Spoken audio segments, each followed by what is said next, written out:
आणि या सगळ्या घटनांबद्दलच्या अपडेट्स आहेत जे आपल्याला सातत्याने जाणून घ्यायचे आहेत। या घडामोडींवर आपलं लक्ष असणारच आहे। मात्र सध्या काही राजकीय घडामोडी देखील घडतायत। आपण त्या राजकीय घडामोडी बघूया।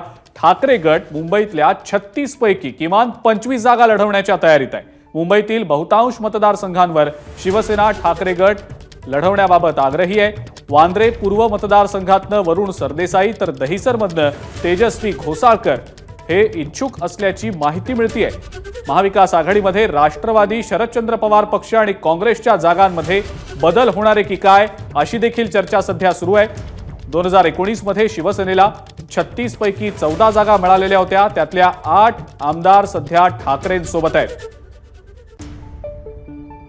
आणि याच संदर्भातली अधिक माहिती आपण जाणून घेणार आहोत। वेदांत नेब आपले प्रतिनिधी आपल्या सोबत आहेत सध्या। वेदांत, मुंबईमधला खास करून जागा वाटपाचा जो तिढा आहे महाविकास आघाडीचा तो नेमका कशा पद्धतीने सोडवला जाणार असं दिसतं आहे, कारण ठाकरे गट जास्त जागा लढवण्याच्या तयारीत आहे। चाचपणी देखील सुरू असल्याचं समजतंय। वेदांत, काय सांगता येईल याबद्दल?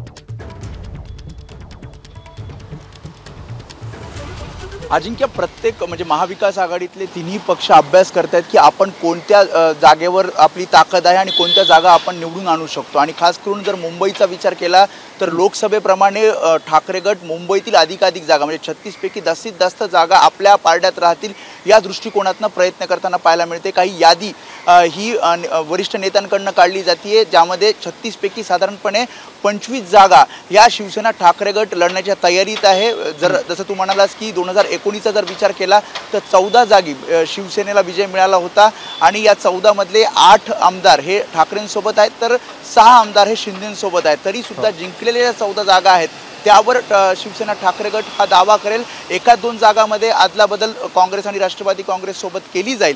मात्र या जर महत्त्वाच्या जागा बघितल्या ज्यामध्ये दावा केला जाऊ शकतो ज्यामध्ये शिवडी, भायखळा, वरळी, माहीम, चेंबूर, भांडूप पश्चिम, विक्रोळी, मागाठाणे, जोगेश्वरी पूर्व, दिंडोशी, अंधेरी पूर्व, कुर्ला, कलिना या जागांवर शिवसेना ठाकरे गट दावा करू शकतो। शिवाय इतर ज्या जागा आहेत त्यावर सुद्धा दावा केला जाऊ शकतो। जसं तू म्हणालास की वरुण सरदेसाई असतील किंवा तेजस्वी घोसाळकर असतील यांचा सुद्धा विचार आता केला जाणार आहे। बँड्रा ईस्टमधनं वरुण सरदेसाई यांना तिकीट दिलं जाऊ शकतं तर दहिसरमधनं तेजस्वी घोसाळकर यांना तिकीट दिलं जाऊ शकतं।